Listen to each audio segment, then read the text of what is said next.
The Russian instruments started alarming. The commander didn't hesitate. He ordered a rescue team into the water. The Filipino diver had been under too long enough to break protocol, long enough to make experienced men uneasy. The rescue team entered the water. Then the Filipino surfaced, calm, controlled, breathing like nothing had happened. And what he brought back with him ended 25 years of Russian naval dominance in a single dive. He wasn't invited. He wasn't equipped like the Russian divers surrounding him, but the moment he entered that water, something happened that 25 years of Russian naval training had never prepared them for. The ocean doesn't care about rank. It doesn't care about equipment. It responds to only one thing. And the Filipino had it. Russia didn't. The Russian Navy had always trusted their records until he stepped into the water. Russia doesn't protect records, they build them to last.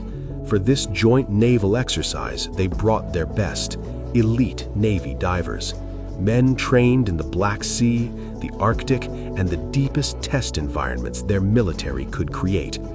Their leader, Commander Dravich, 17 years underwater, a man who had set one of the records himself. Russia's depth record had stood for 19 years, their endurance record 25, 44 years of dominance untouched. Admiral Petrov stood on the deck watching his men prepare. Everything was under control. Then the Philippine delegation arrived, and something about them made him look twice. The Philippine team was small, 3 officials, 1 observer, and 1 diver. He stood quietly at the back. No advanced gear, no presence that demanded attention. No one on the Russian side paid him any real notice. Why would they? This was their ocean, their records, their stage.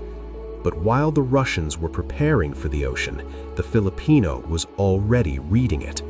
The current, the temperature shifts, the subtle changes in color beneath the surface. He had been doing it his whole life. What no one on that vessel realized was that the ocean was already telling him everything. The exercise began. The Russian divers went first. Precise, disciplined, impressive.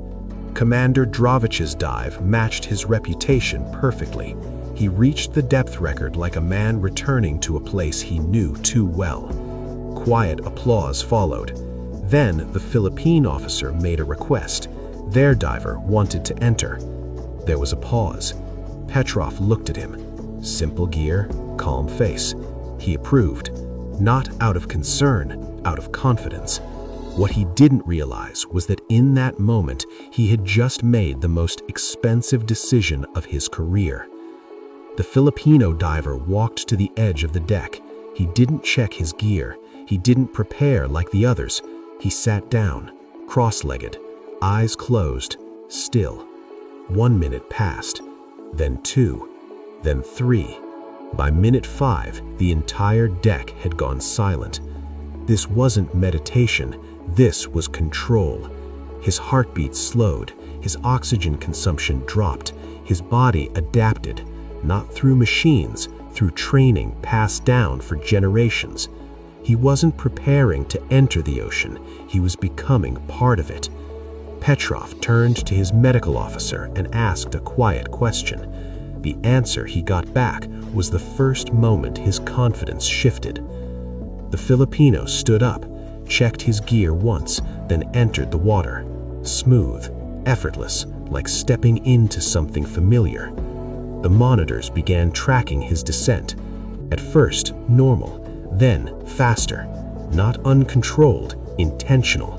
He passed depths most divers never reach, then the ones only military divers attempt. Then he kept going. One Russian observer stood up because what the monitor was showing should not have been possible without the equipment he clearly didn't have. The numbers kept rising.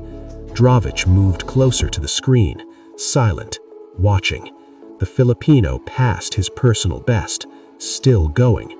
Then, He passed the record. 19 years, gone. 4 seconds at that depth. Then he began ascending. No reaction, no celebration, just silence. But the dive wasn't over, because something else was happening, and no one on that vessel was ready for it. The ascent was slow, controlled, too controlled. Time kept passing, then more time, then even more. The endurance clock crossed the limit, then passed it, not by seconds, by minutes. No signal from the diver, no response. The instruments began to alert, then alarm. The room shifted instantly. Petrov stood up and said something he had never said in over 2 decades of command. "Send the rescue team." The words hit the deck hard. Russia's best divers moved instantly. The mission had changed. The rescue team entered the water. 30 seconds, then a minute, then movement on the surface. Not the rescue team, the Filipino. He surfaced calmly, removed his gear, breathed normally, as if nothing had happened. The rescue team surfaced behind him.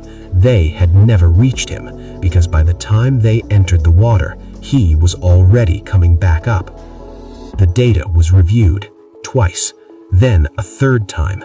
2 records, broken on a single dive. But it wasn't the depth that stunned them, it was the time. The endurance exceeded what their own medical team believed possible. Petrov sat alone with the numbers. He asked one question: how? The answer he received changed everything he believed about human limits, because it wasn't in any Russian manual. It never had been. Petrov stepped onto the deck. The Filipino diver sat quietly, looking at the ocean, the same way he had from the beginning. Petrov walked up to him, looked at him for a long moment, then said, "I have commanded in 4 oceans. I have trained the best divers we have, and I have never seen a man enter the water the way you did. You didn't dive into it, you returned to it." Silence. Dravich stood at the far end of the deck. 19 years, gone. He walked forward, stopped in front of the Filipino, said nothing, then removed his rank insignia, placed it between them, and waited to be taught.